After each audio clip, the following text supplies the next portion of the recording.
Hi, it's Matt here from Leading Left, host of the podcast The Pressure Proof Creative and writer of the upcoming book The Dopamine Switch. And these are the decompression sessions for your creative brain. Can you hear? Can everyone hear?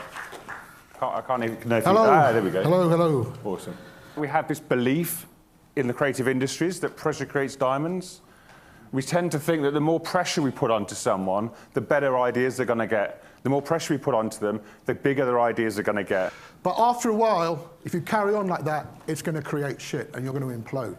Yeah, and science has known it's done that since 1908 when Yerkes Dodson, they did a thing called the inverted U, and do take a photo of it, it's a very important one.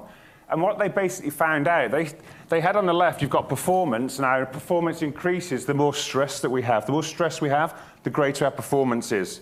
So we kind of thought, okay, well, if we want to get higher performance and we want to keep coming up with those great ideas, let's just keep increasing the stress. Let's keep piling on the pressure. And that's the intended performance. The ... line is what we used to think happened. But what actually does happen is there's a very, very, very steep drop-off when there's too much stress. When your brain gets full of clutter and then you find it very hard to think straight. And this happens a lot, and people have breakdowns, people fall out, and all sorts of terrible things can happen. So it's very, very important. Call stress for what it truly is. And stress is fear. And there's a really important reason why in the creative industry it's especially important that we don't trigger that fear response too much.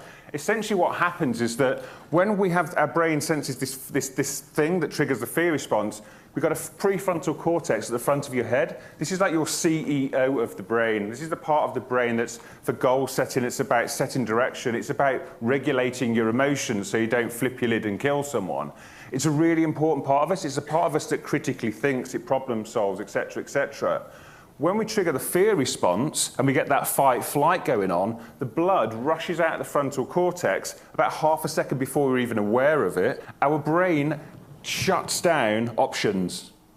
And that's what tends to happen. So if you're creative and you're trying to think of loads of different ideas, you're trying to think of big ideas, but you've triggered the fear response, you're going to have tunnel vision.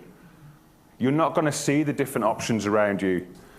And we tend to think that people who put in the 70 hours plus per week, the people who have their sleeping bag under their desk, the people who know the cleaner really, really intimately are the ones who are nailing it.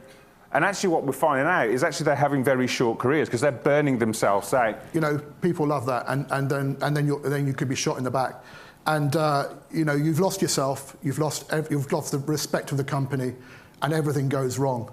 Your brain is a muscle. It can fatigue. And if you keep on pushing it, you'll push it over the edge. So when we start hero worshipping stress, we have to think, okay, if we're going to hero worship the stress, do we really, truly, honestly want to castrate our creativity? And do we really, honestly want to work in a business where everybody is self-lobotomized? If your answer to that is a resounding no, and I sincerely hope it is, please help me to help you by continuing to watch, liking and sharing the decompression sessions. And if you like what you hear, please don't forget to pre-order my new book, The Dopamine Switch.